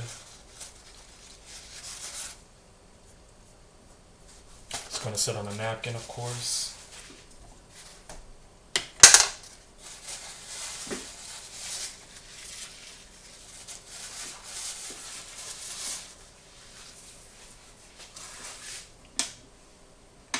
Doesn't take that long to heat up anyway. Alright, so we got our buns. Ooh. Buns are toasted. Like I said, that was quick. I just put the oven on.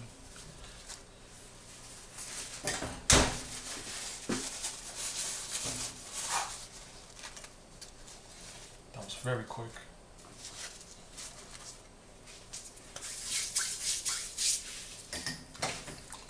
Let's get that burger out.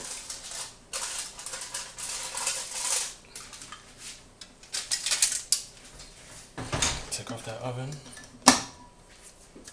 I'm gonna let that sit and let the cheese just melt on its own. We're gonna start with this burger right now. The bottom part. Okay, so alright, so like I said, stubs. So right now I'm using the sticky sweet. This is gonna go on the buns, not the burger, the buns.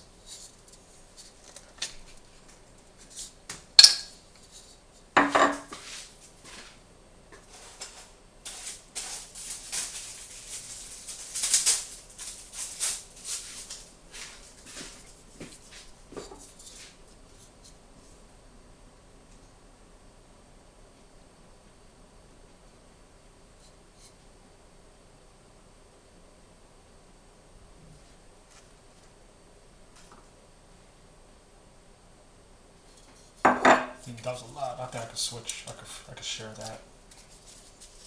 And I just spread it around the whole bun.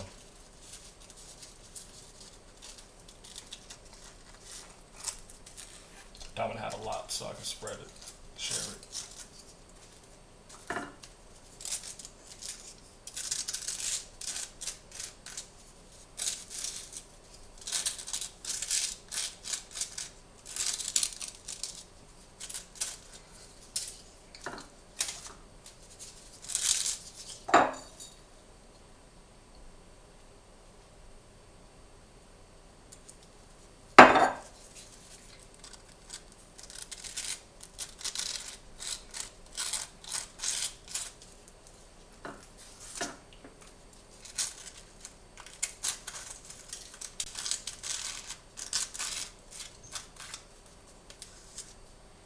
Okay.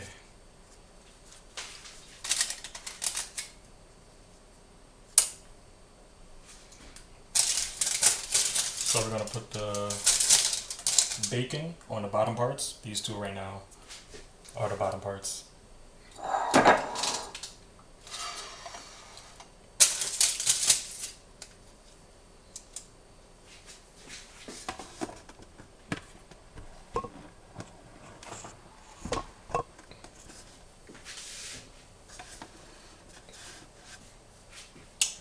Okay. Just like how I did this one, that one, this one, that one for the bacon, same thing for the order for this. Because at the end of the day, then it'll be a full 3 strips instead of it being like, oh, all the bottom parts are on one burger and then the other top parts. No. So,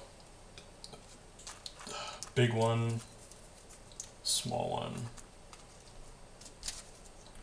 big one.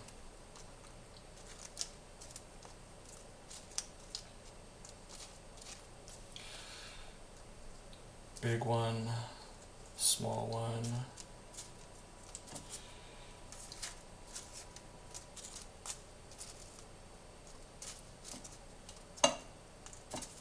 Big one.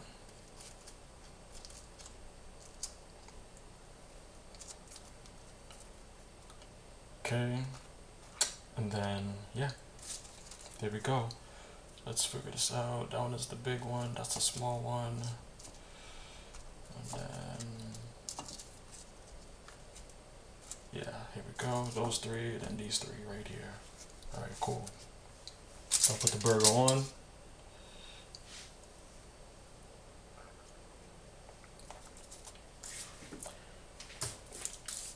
So, this is a Ray's. This one is the sweet and spicy that I'm using right now. This goes on the burger itself.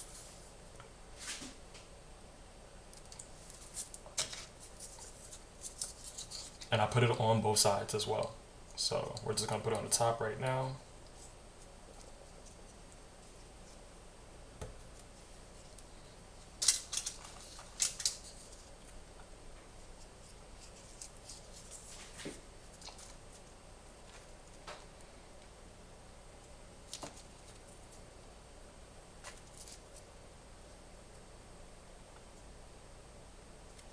Okay. Flip that. Bacon should be stuck on this still.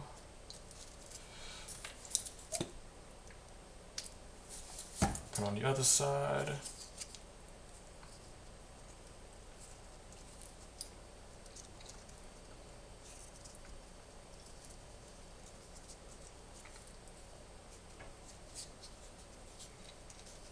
I kind of cross match it, so the bacon is facing this way, like long ways. Then I got this bacon going sideways.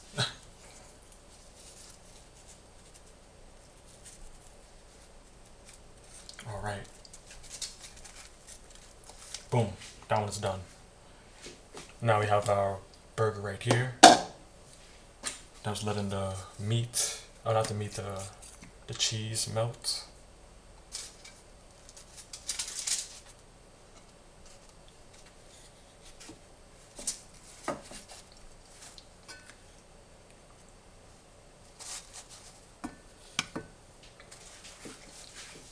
Get some of that oil out.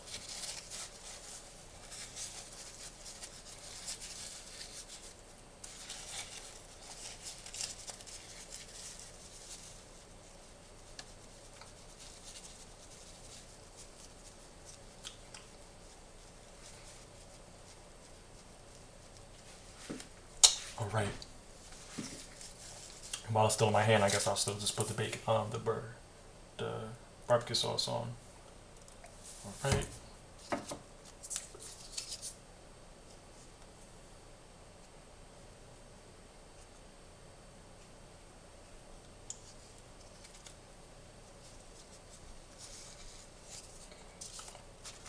Put the bacon on. Boom. Boom. Boom. Put that top bun on. Flip it.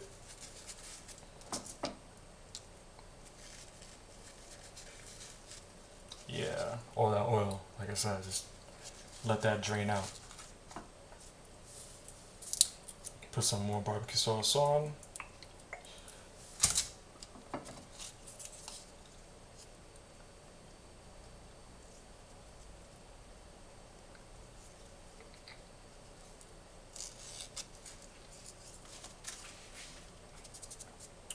Alright, like I said, cross match it.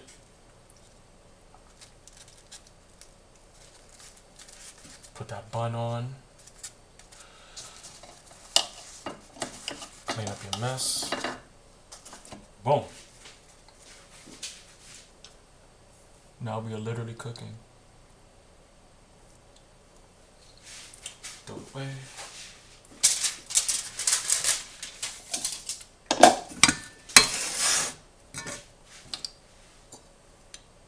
Cover this up.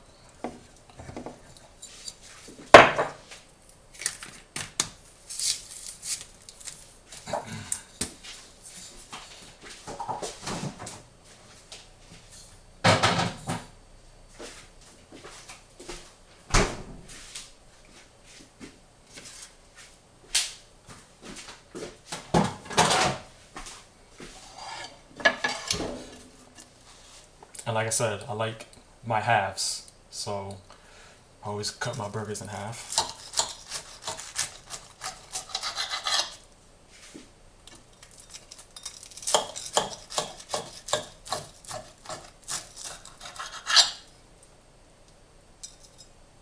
Ooh, piece of bacon came out.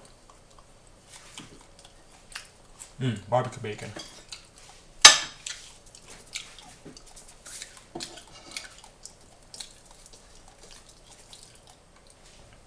There you have it. A barbecue bacon burger. Mozzarella cheese. Alright.